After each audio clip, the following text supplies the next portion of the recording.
Hello बच्चों, मेरा नाम आयुष अग्रवाल है। मैं एक फिजिक्स इंस्ट्रक्टर हूँ। आज के वीडियो में हम लोग देखेंगे कि what is the relation between electric field and electric potential. मतलब कि हम लोग इलेक्ट्रिक फील्ड की हेल्प से कैसे इलेक्ट्रिक पोटेंशियल निकाल सकते हैं कहीं पे, और कैसे इलेक्ट्रिक पोटेंशियल की हेल्प से इलेक्ट्रिक फील्ड निकाल सकते हैं। ये दोनों ही चीज़ें आज हम लोग एक क्वेश्चन हेल्प सॉल्व करके भी देखेंगे इसमें। इसके अलावा हम लोग ये देखेंगे कि जो हमारे पास इलेक्ट्रिक फील्ड आ रहा है या इलेक्ट्रिक पोटेंशियल आ रहा है, तो वो इलेक्ट्रिक पोटेंशियल कैसे कांस्टेंट रहता है। तो जिस सरफेस पे वो कांस्टेंट रहता है उसको बोला जाता है इक्विपोटेंशियल सरफेस। तो हम लोग आज इक्विपोटेंशियल सरफेस और उसकी कुछ प्रॉपर्टीज़ के बारे में भी बात करेंगे। तो आइए चलिए देर ना करते हुए वीडियो को शुरू करते हैं। ओके,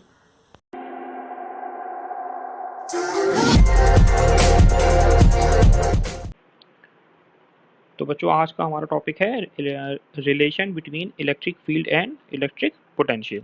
अब इलेक्ट्रिक फील्ड और इलेक्ट्रिक पोटेंशियल में जो रिलेशन है वो आप कैसे डिफाइन कर सकते हैं। आप जरा सोचें कि अगर आप सपोज कर लीजिए कि मेरे पास एक यहाँ पे कोई इलेक्ट्रिक फील्ड ई है और यहाँ पे मैंने एक पॉजिटिव टेस्ट चार्ज रख दिया है, तो इसके ऊपर जो इलेक्ट्रिक फोर्स लगेगा इस डायरेक्शन में अलोंग दी फील्ड, क्योंकि पॉजिटिव इलेक्ट्रिक चार्ज है तो वो इलेक्ट्रिक फील्ड के अलोंग लगेगा।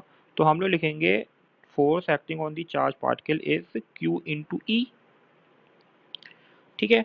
अब अगर ये फोर्स की वजह से ये चार्ज पार्टिकल थोड़ा सा इसी इलेक्ट्रिक फील्ड में मूव कर ले by a small vector delta r cap vector are.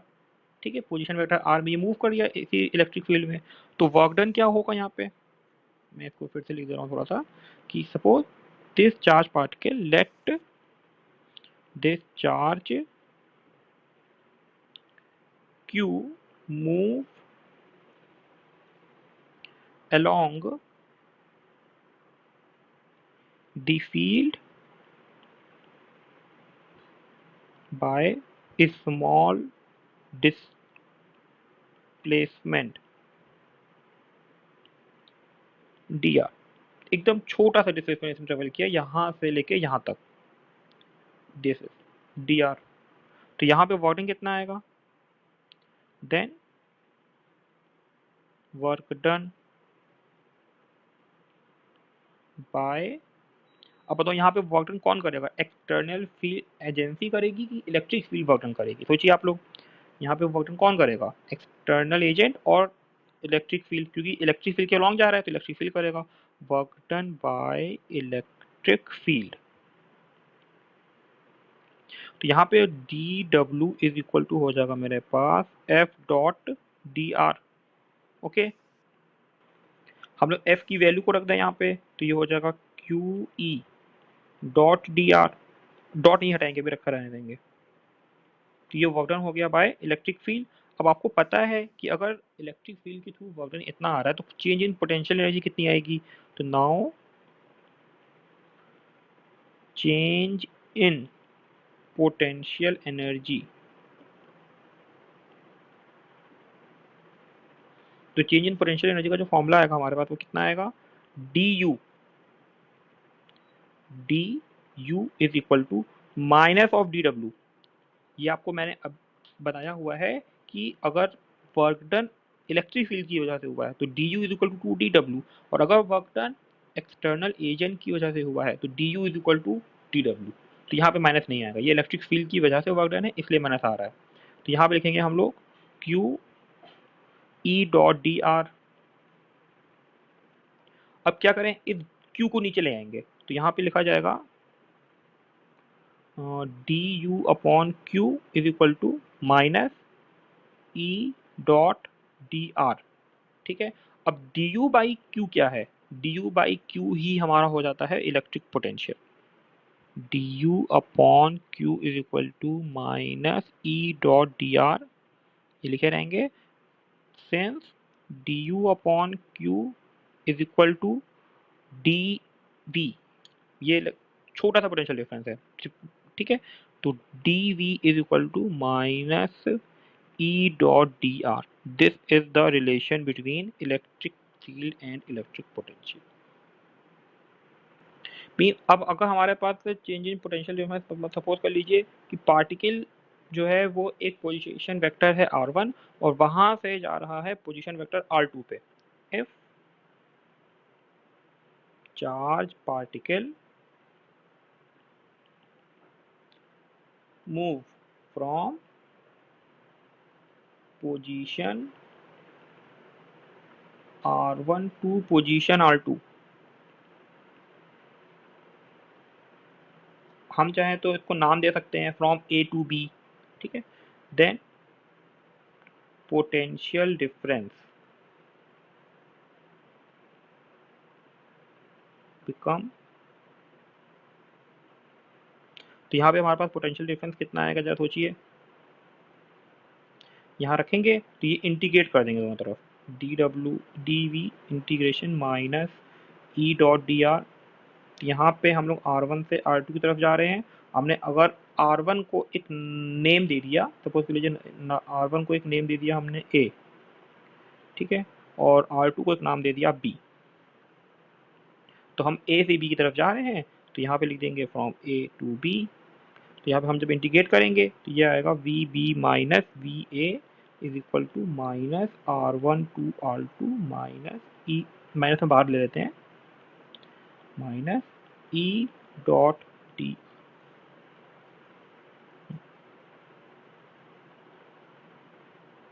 This is the relationship between electric field and electric potential. ये इंटीग्रेशन फॉर्म में आ गया, ये डिफरेंशिएशन फॉर्म में है, इसका नाम है अलग अलग, इसको बोलते हैं डिफरेंशियल फॉर्म, डिफरेंशियल फॉर्म इस वाले को, और इसको बोलेंगे इंटीग्रल फॉर्म। दोनों का अलग अलग यूज है, मैं अभी बता दे रहा हूँ क्या क्या यूज है दोनों का। Now the differential form of relation between electric field and electric potential is written as dv is equal to minus e dot dr, ठीक है। if e is parallel to dr, अगर इलेक्ट्रिक फील्ड के along ही हम जाएं तब क्या होगा जरा सोचते हैं। Then d we is equal to minus e d r हो जाएगा, डॉट हट जाएगा यहाँ से, तो यहाँ से E इज इक्वल टू क्या आएगा, minus d we upon d r, ठीक है। तो ये एक रिलेशनशिप हो गया। इससे क्या फायदा, इस रिलेशनशिप से हमको क्या मिला, इस रिलेशनशिप से हमको ये मिलेगा कि अगर हमारे पास पोटेंशियल पहले से पता हो इन टर्म्स ऑफ आर, बात समझ में आ रही है, we know the potential in terms of position, then we are able to find out the electric field by differentiating the potential with respect to r। अगर v पता है r के respect में तो हम v को डिफरेंशिएट कर दे r के रिस्पेक्ट में, हमारा e आ जाएगा। आप करके दिखा सकता हूँ मैं एक एग्जांपल के फॉर्म में। सपोज कर लीजिए मेरे पास potential due to point charge है, तो कितना होता है, k q अपॉन r होता है। नाउ हमको इलेक्ट्रिक फील्ड निकालना है पॉइंट चार्ज की वजह से, तो minus d v by d r लगाएंगे, तो minus d by d r of k q by r हो जाएगा। यहाँ से के को बाहर कर लें, के क्यू को, तो ये हो गया minus k q differentiation of d by d r of one upon r. आप लोगों ने डिफरेंशिएशन पढ़ा हुआ है, वन अपॉन आर का डिफरेंशिएशन क्या होता है, वन अपॉन आर का डिफरेंशिएशन होता है minus one upon r square. Solve करेंगे तो k Q upon r square आ जाएगा। देखिए आपको इलेक्ट्रिक फील्ड मिल गई। ये कितना आसान है, बात समझ में आई कि नहीं आई, कि मतलब अगर हमारे पास पोटेंशियल पता है तो हम इलेक्ट्रिक फील्ड निकाल सकते हैं। तो ये एग्जांपल था पूरा, तो हम यहाँ पे लिख दे रहे हैं, इसका मतलब क्या है, वन डाल के लिख दे रहा हूँ यहाँ पे। इसका जो नोट बहुत इंपॉर्टेंट है ये, क्योंकि if we know the electric potential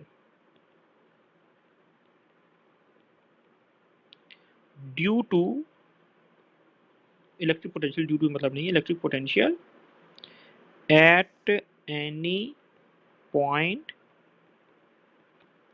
with respect to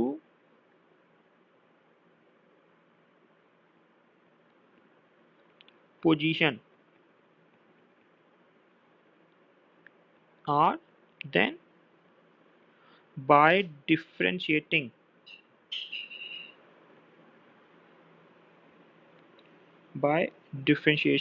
differentiating the potential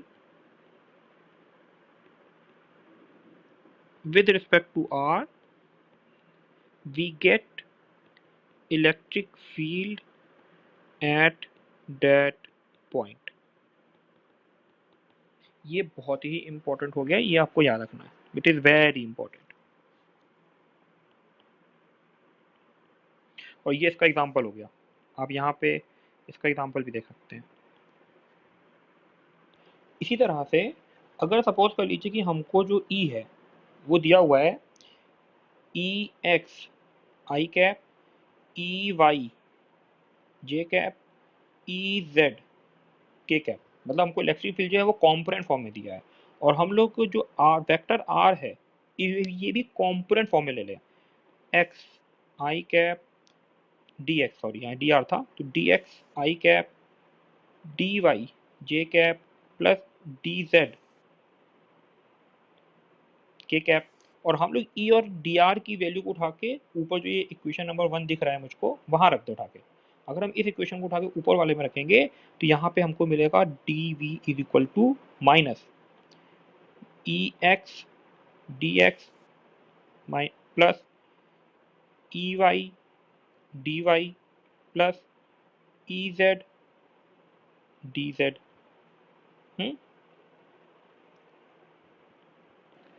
ये एक हमारा आ गया इक्वेशन। अब इस इक्वेशन में वाली हमको ई एक्स निकालना है सिर्फ, या ई वाई निकालना है, या फिर ई जेड निकालना है। तो ई एक्स ई वाई ई जेड कैसे निकाला जाए इसी इक्वेशन से?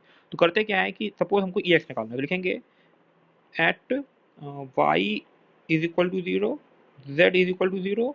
तो यहाँ पे एक्स तो नॉन जीरो हो जाएगा, जब वाई और जेड जीरो हो गया तो डी वाई भी जीरो हो गया, डी जेड भी जीरो हो गया। तो इस इक्वेशन में रखेंगे तो यहाँ से आएगा d we is equal to minus e x d x. तो यहाँ से हम लोग ई एक्स की वैल्यू निकाल लेंगे minus d we upon d x. Similarly हम लोग यहाँ से ई वाई की वैल्यू भी निकाल सकते हैं, D we upon D Y, और D Z is equal E Z is equal to D we upon D Z. तो ये तीन इक्वेशन और हमारे आ गए। तो ये वाला जो इक्वेशन आया था मेरे पास E is equal to minus d v by d r, ये तो सिर्फ R के टर्म्स में था, और ये उसके कॉम्पोनेंट के टर्म में हो गए, एक्स वाई जेड के टर्म में हो गए। ठीक है, तो हमको इससे electric x component of electric field, y component of electric field, x component of electric field, y component of electric field and z component of electric field, ये हमको मिल जाएगा इस तरह से, इस तरह। ठीक है, तो ये हमें याद रखना है। So now this is example in which at a point we get an electric field 3x square y z to the power 1 by 2 volt, and we want to find out the electric field at that point। अभी इसको निकाला कैसे जाए? इसको निकालने के लिए हम लोग जो अभी एक तरीका यूज पढ़े हैं हम लोग उसी को यूज करेंगे कि we know the electric field is equal to minus d v by d x, electric field का y component minus d v by d Y, और इलेक्ट्रिक फील्ड का z component minus d we upon D z, ये होता है। तो हम जब ई x की वैल्यू निकालेंगे तो इसके लिए हम क्या करेंगे, d by d x of three x square y z to the power 1/2 ये लिखेंगे। अब बच्चे से एक सोच रहे होंगे कि अरे इसमें तो एक्स भी है वाई भी है जेड भी है, तो किसको डिफ्रेंशिएट करें? तो इस तरह को बहुत आसान होता है, इसमें एक्स के रेस्पेक्ट में करना है तो एक्स को छोड़ के बाकी सबको डिफ्रेंशिएशन के बाहर कर लीजिए, मतलब minus three y z to the power 1/2 बाहर हो गया। तो यहाँ पे क्या बचेगा, d by d x x square, इसको आप सॉल्व कर लीजिए। तो three y e to the power 1/2 into two x, तो इसको ये आएगा minus six x y z to the power 1/2। तो ये आपका एक आंसर आ गया x component of electric field उस पर्टिकुलर जगह पे। इसी तरह से आप वाई कॉम्पोनेंट भी निकाल सकते हैं। तो ई वाई कितना आएगा, इसको करेंगे तो आएगा minus d by d y three x square y z to the power 1/2।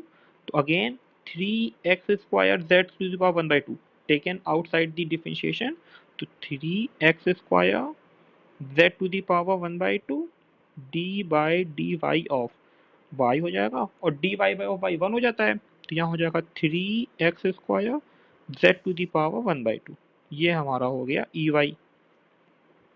Similarly एकदम सेम टू सेम हम लोग क्या करें, ई जेड को सॉल्व करें तो ई जेड इक्वल टू होगा minus d by d z 3x² y z to the power 1/2। तो नाउ सॉल्व इट।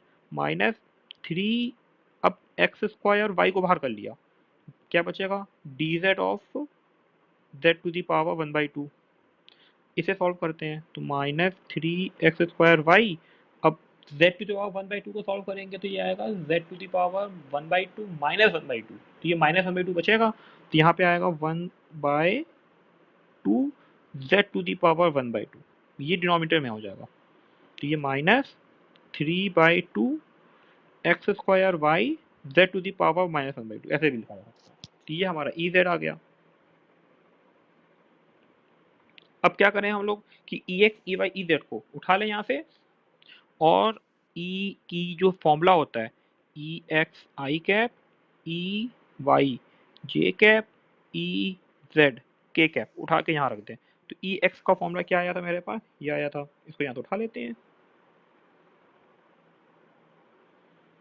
और हमें यहाँ पे रख दिया। मैं इसको हटा दे रहा हूँ।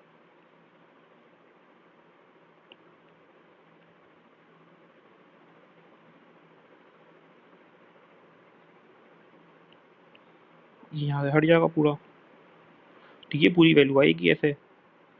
इसे हम उठा के यहाँ रख देते हैं into i cap 6 x y z to the power 1/2। अब दूसरा क्या है, यहाँ पे आई कैप रहेगा ही, प्लस ई वाई। हमारी ई वाई की वैल्यू क्या आई थी, वो आई थी -3x² z to the power 1/2 -3x² z to the power 1/2 j cap हो जाएगा ये। फिर नाउ ई जेड कितना आया था मेरे पास, -3/2 x² y z to the power -1/2 into k cap. तो ये मेरा एक फॉर्मूला हो गया। आप चाहें तो अगर कुछ कॉमन हो रहा तो कॉमन भी कर सकते हैं, तो मैं छोड़ दे रहा हूँ कॉमन, माइनस लिया है सिर्फ मैंने कॉमन। ये क्वेश्चन थोड़ा सा आपको लग रहा होगा कि अरे ये तो बड़ा भारी सा क्वेश्चन हो गया है, तो ये कभी कभार किसी कंपटीशन में या कहीं पे पूछ लिया जाता है, तो ऐसा बहुत घबराने की ज़रूरत नहीं है आपको। कर लेंगे, अगर प्रैक्टिस करेंगे तो आएगा आपको। आपने सुना भी होगा कि प्रैक्टिस मेक्स मैन परफेक्ट, तो एकदम ये उसी तरह से फॉलो होता है। आपको मेहनत से नहीं घबराना है। कभी कभी होता है कि हम लोग जब क्वेश्चन लगाते हैं तो हमको क्वेश्चन नहीं आता है, तो घबराना नहीं है, ट्राई करिए, कुछ देर बाद ट्राई करिए, आ जाएगा क्वेश्चन। ओके, अब यहाँ पे भी हमारा आंसर आ तो गया है वैसे, ये हमारा आंसर है। इसके बाद कभी कभी एक स्टेप और बढ़ा देता है। स्टेप क्या बढ़ाता है, कह देता है क्योंकि पॉइंट लिखा है ना एट दैट पॉइंट, तो पॉइंट का कोऑर्डिनेट दे देगा। सपोज आपको कोऑर्डिनेट दे दिया इन्होंने 1 1 1, सपोज लेट किया मैंने, तो ये अगर कोऑर्डिनेट है तो इस एक्स वाई जेड की जगह पे 1 1 1 रख देंगे। Put x is equal to 1, y is equal to 1, z is equal to 1, तो हमको हर पॉइंट पे इलेक्ट्रिक फील्ड का एग्जैक्ट मैग्नीट्यूड मिल जाएगा। क्योंकि अभी जो फॉर्मूला दिया है ये एग्जैक्ट मैग्नीट्यूड नहीं है, ये तो एक्स वाई जेड पे डिपेंडेंट है। ये तो पूरे फील्ड में हमको इलेक्ट्रिक फील्ड डिफाइन करेगा हर पॉइंट पे, लेकिन एक्स वाई जेड का मतलब एक पर्टिकुलर पॉइंट। तो यहाँ पे आ जाएगा हमारे पास -6i कैप, 1 1 रख देंगे तो +3j कैप, और फिर यहाँ पे +3/2 के कैप। मैंने 1 1 1 इसलिए लिया कि आसान होता है थोड़ा सॉल्व करने में, बाकी तो कोई भी न्यूमेरल ले लेंगे आप कर ही लेंगे।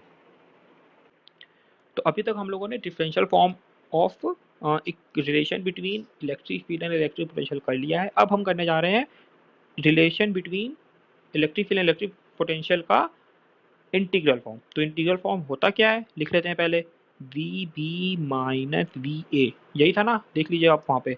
फिर माइनस इंटीग्रेशन, यहाँ पे शायद मैंने लिखा था R2 से R1 ऐसे, कि R1 से R2 है, आप देख के बताइएगा हमको। ई डॉट डी आर, अच्छा ये गलत है, यहाँ पे हम चेंज कर लेते हैं इसको, ये R1 से R2 है, तो मैं R1 से R2 लिख दे रहा हूँ, R1 से R2। अब हमारा जो क्वेश्चन है कि इसका यूज़ कैसे करेंगे, तो इसका भी बहुत अच्छा सा यूज़ है।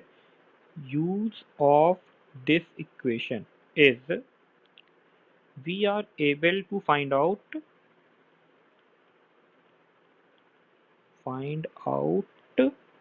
the potential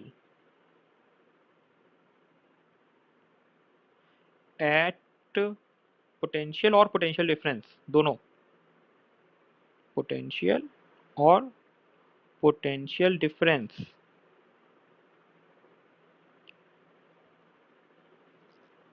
at potential के लिए at a point होगा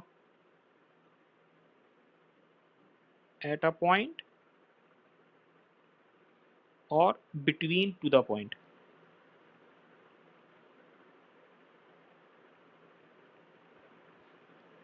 between 2 point is easily calculate by above equation। तो ऊपर वाले इक्वेशन को यूज करके जो है हम लोग क्या कर सकते हैं, तो हम लोग को ये क्वेश्चन निकाल electric potential due to point charge at a distance of r from the charge where the electric field due to point charge is k q by r. हमको आर स्क्वायर, ये हमको पता है इलेक्ट्रिक फील्ड।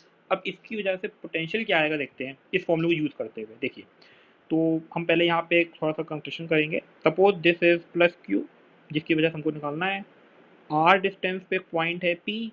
यहाँ पे electric field हमको पता है ई पी पे क्या है electric field at p k Q upon r square. What is the direction r के अलॉन्ग होगा तो मैं यहाँ पे एक आर कैप ले रहा हूँ जिससे कि आपको समझ में आए कि हाँ जो आर कैप है वो आउटवर्ड डायरेक्शन में है। This is the direction of r cap. ठीक है, अब हमको पता है कि जो फॉर्मूला था वो तो ये है ई डॉट डी आर। अब हम क्या करेंगे कि जो चार्ज पार्ट के लेके आते हैं हमेशा वो इन्फिनिटी से लेके आते हैं, ये मैंने बताया था आपको। We coming from infinity to p, we coming from, या ऐसे लिख लेता हूँ we taking a test charge या bringing a test charge, we bringing a test charge from infinity to p। तो अगर हम infinity to p की तरफ लेके आएंगे देन जो डी आर है वो लिखा जाएगा यहाँ पे। मैं स्टार्ट कर रहा हूँ। तो फॉर्मूला क्या था,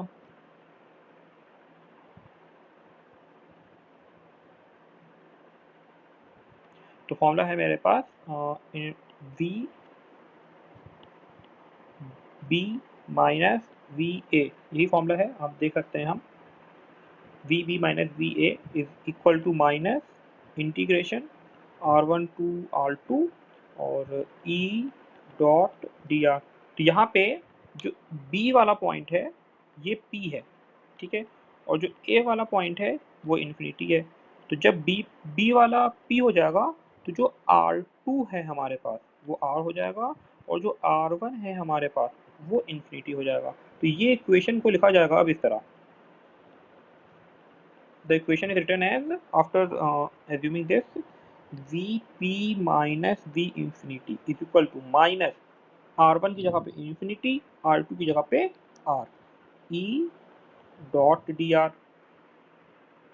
अब क्या करेंगे यहाँ पे हम लोग, इसको हम लोग Vp minus we infinity is equal to minus integration from infinity to R E dot D r. अब E डी आर जो होगा E डी आर कॉस, तो now the cos unity is -1, तो ये -1 माइनस कैंसिल हो जाएगा तो बचेगा from infinity to r e d r. अब ई की वैल्यू क्या है वो हम पीछे देखे हुए हैं, क्या है infinity to r k Q upon r square d r. तो यहाँ पे आएगा V P minus we infinity is equal to के q outside the integration 1 upon r square d r infinity to r. अब यहाँ पे इंटीग्रेशन के लिए थोड़ा सा हम बता दे रहे हैं इंटीग्रेशन यहाँ पे क्या होगा, अभी आप इस लेवल पे नहीं पढ़े होंगे। देखो इंटीग्रेशन का फॉर्मूला होता है x to the power n dx is equal to x to the power n+1/n+1। ठीक है, तो यहाँ पे हमारे पास है 1/r² dr, तो इसको लिखेंगे 1/इंटीग्रेशन r to the power -2 into d are, this is equal to r to the power -2+1/-2+1, तो ये हो जाएगा r टू दी पावर -1/-1, तो ये आ गया 1/r -1/r। तो याद रखेंगे कि यहाँ पे cos 0 हमेशा ई डॉट डी आर को जब एक्सपेंड करेंगे इस इक्वेशन में, तो E d r cos 0 1। Now put the value of E k Q upon r² dr 1/r² dr। अब 1/r² dr को जब इंटीग्रेट करेंगे तो -1/r आएगा, तो इसके बाद हमारा क्या आएगा, V P minus we infinity is equal to के क्यू, इंटीग्रेशन में आया है -1/r इंफिनिटी टू r, तो इसको minus minus plus K Q 1/r -1/infinity 1/infinity 0, तो ये हो गया के क्यू अपॉन आर, तो V P minus we infinity. और हमको ये भी पता है कि इंफिनिटी पे पोटेंशियल 0 लेते हैं, तो पी पे जो पोटेंशियल है वो के क्यू बाई आर ये आता है। तो ये हमारा यहाँ पे डेरिवेशन हो गया। Now the next topic is equi potential surface. Equi potential surface, ये क्या है इक्विपोटेंशियल सरफेस? अगर हम देखें तो इक्विपोटेंशियल सरफेस में होता क्या है कि अगर कोई चार्ज पार्टिकल है, जैसे हमारे पास अगर पॉइंट चार्ज है, तो हमको पता है कि इससे जो इलेक्ट्रिक फील्ड लाइंस निकलेंगी वो आउटपुट डायरेक्शन में निकलेंगी। ठीक है, तो these are the electric field lines emerging in the outward direction, इस तरह से। तो यहाँ पे अगर हम लोग को कोई एक फिक्स डिस्टेंस पे कोई पॉइंट की तरह करें, जैसे सेंटर से अगर हम पॉइंट पी ले लें एट अ डिस्टेंस आर, इस वाली लाइन पे अगर हम इसी तरह से हर लाइन पे आर डिस्टेंस पे पोटेंशियल लेते चले जाएं, पॉइंट लेते चले जाएं, तो इस हर पॉइंट पे हमको सेम पोटेंशियल मिलेगा। ठीक है, तो ऐसा equipotential surface means the surface which have the same potential is called equipotential surface. तो डेफिनेशन नाम से ही समझ में आता है, the surface in which potential is constant या potential is same or constant, the surface is called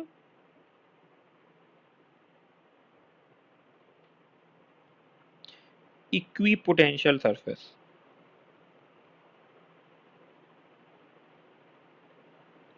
ऐसे surface को हम लोग क्या नाम दे देंगे, इक्विपोटेंशियल सरफेस। अब इस इक्विपोटेंशियल सरफेस की कोई रैंडम शेप भी हो सकता है, कोई फिक्स शेप भी हो सकता है। फॉर एग्जांपल अगर हम लोग एक सिंगल पॉजिटिव चार्ज के लिए बात करें, तो for single positive charge the equipotential surface is spherical in nature. ठीक है, जैसे यहाँ पे अगर हमारे पास है, तो यहाँ पे क्या आएगा कि ये हमारे पास जो आएगा वो इस तरह से आएगा, अलग अलग अलग सरफेस आते जाएंगे, और ये सब के सब क्या होंगे, जैसे जैसे दूर जाएंगे वैसे वैसे ये बड़े होते जाएंगे, दूर होते जाएंगे। ठीक है, तो निगेटिव के लिए भी सिंगल निगेटिव होगा तब भी ऐसे ही आएगा, सिंगल पॉजिटिव होगा तब भी ऐसे ही आएगा। तो यहाँ लिख लेंगे नोट डाल के कि फॉर सिंगल पॉजिटिव और negative charge equipotential surface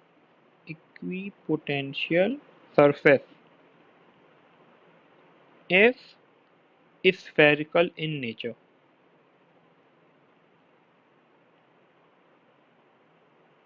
equipotential surface क्या होगा हमारा, स्फेरिकल होगा नेचर में। स्फेरिकल होने का क्या मतलब है कि वो स्फीयर पे बनेगा, और जो जिस डिस्टेंस होगी, जैसे इन दोनों स्फीयर की डिस्टेंस देखिए और इन दोनों स्फीयर की डिस्टेंस देखिए, तो ये डिस्टेंस कम है, ये डिस्टेंस ज़्यादा है। क्यों? क्योंकि जैसे जैसे बाहर जाएंगे वैसे वैसे पोटेंशियल बहुत तेज़ी से कम हो रहा है, तो इसीलिए डिस्टेंस बड़ी होती चली जाएगी। और हम लोगों को ये एग्जाम में बनाने को आता भी है। इसी तरह से अगर हम एक पॉजिटिव एक नेगेटिव लिए तो वैसा बना, अगर दो पॉजिटिव ले ले तो कैसा बनेगा, देखिए, if you consider two positive. ठीक, तो पहले आप जरा सोचिए कैसे बनेगा। तो पहले आपको इलेक्ट्रिक फील्ड के बारे में कुछ इसमें हम बता दें। एक तो पहला नोट ये, दूसरा नोट ये कि equipotential surface is always perpendicular to electric field line. equipotential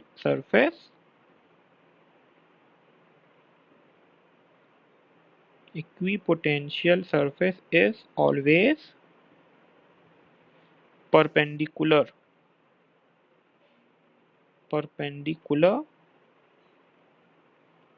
to electric field lines.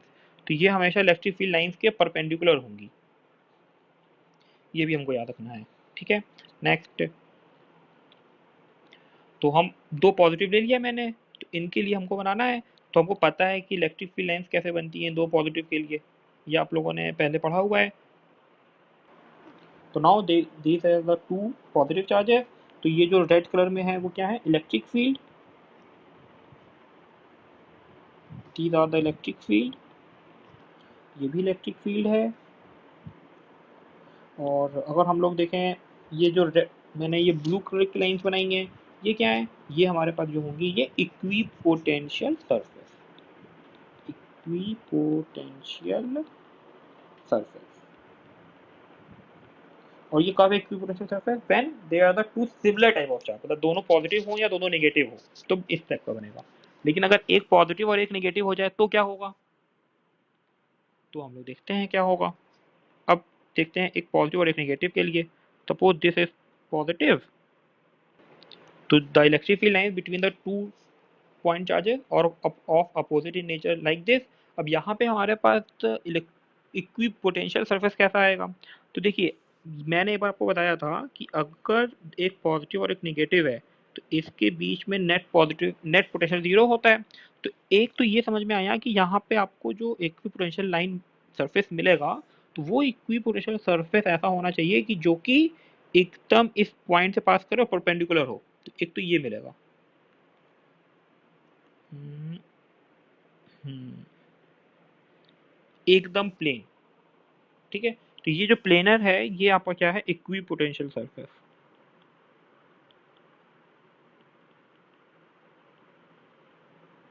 और ये किस टाइप का है, ये है परपेंडिकुलर, प्लेन है ये, प्लेन इक्विपोटेंशियल सरफेस। ठीक है, और ये परपेंडिकुलर बाइसेक्टर है, ये पूरा 3D में जाएगा ये वाला प्लेन। तो now they are the another two important point। पहला पॉइंट क्या था कि as we move from away from the charge equipotential potential decreases. मतलब अगर हमारे पास एक सरफेस ये रहा और एक सरफेस ये रहा, तो फर्स्ट सरफेस से सेकेंड सरफेस के बीच की डिस्टेंस है 10 सेंटीमीटर, तो पोटेंशियल में डिक्रीमेंट हुआ 30 वोल्ट।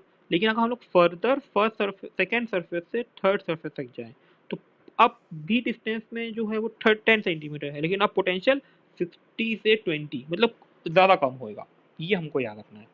और दूसरा ये कि इक्विपोटेंशियल सरफेस के ऊपर पोटेंशियल इक्वल है, तो work done is equal to होता है चार्ज इनटू पोटेंशियल डिफरेंस। जब पोटेंशियल डिफरेंस ही नहीं है तो वहां पे हमारा वर्क डन भी नहीं होगा, तो therefore there is no work done in moving the charge on equipotential surface. ये क्वेश्चन एग्जाम में कई बार पूछा गया है। तो फिर बच्चों हम लोगों ने इस तरह से आज दो टॉपिक पढ़ा है। एक पहला टॉपिक हम लोगों ने पढ़ा है relation between electric potential and electric field, और एक दूसरा टॉपिक पढ़ा है इक्विपोटेंशियल सरफेस। ये दोनों ही टॉपिक हमारे एग्जाम के पॉइंट ऑफ व्यू से बहुत इंपॉर्टेंट है, आप लोग इन्हें रिवाइज करेंगे। और जो भी क्वेश्चन हो वो नीचे कमेंट बॉक्स में लिख के हमको भेज सकते हैं, हम उनका आंसर ज़रूर देंगे।